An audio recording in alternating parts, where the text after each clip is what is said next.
Okay, good morning. So yan, meron nga tayong baboy na nag-hit ngayon, 3. Kaso pinapaaraw ko pa si baby Jacob.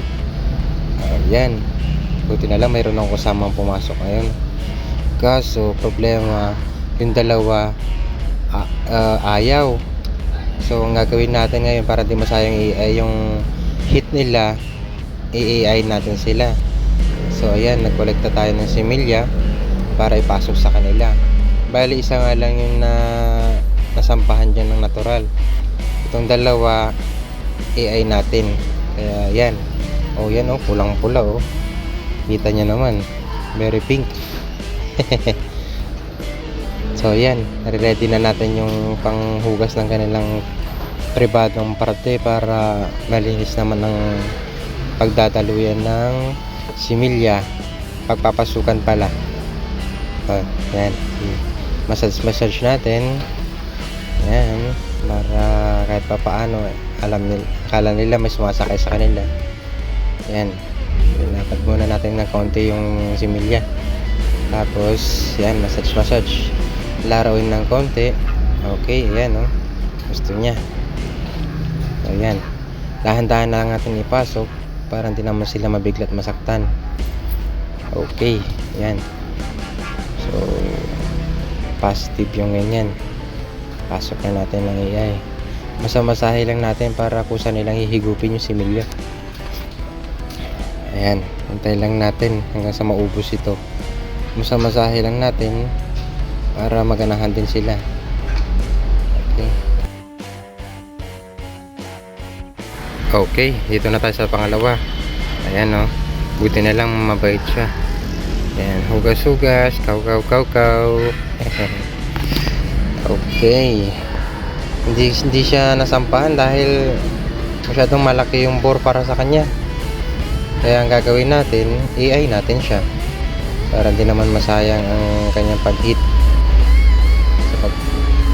Kasi maghihintay ulit tayo ng 18 days pag napalipas natin yan 18 to 21. Correct me if I'm wrong, hindi naman ako eksperto, kaya kung mayroon mga pagkakamaling nabanggit, comment nyo lang para naman may tama. Ayan, dahan-dahan natin pasok. Oops, ayun oh, yun, positive yung buntot niya, gusto niya. Okay, ayan oh, nagwi-wiggle yung buntot niya, talagang gusto niya. Ayan, may pasok na, ready na natin. Pasok na rin natin ang similya. Okay, let's get it on. Massage para po sa niyang higupin. Ayan, hinigop na. Okay, ayan. Pagpamanhin nyo pala yung pagmamasahe ko, pero mas maganda sana yan kung sasakyan nyo para feel niya mayroong nakasakay sa kanya.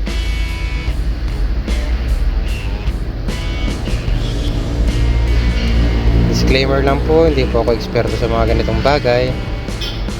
Ako yung nag-aaral pa po sa mga ganitong klaseng pag-AI, pero pagpalabas na rin po, kaya ito po madalas kong ginagawa.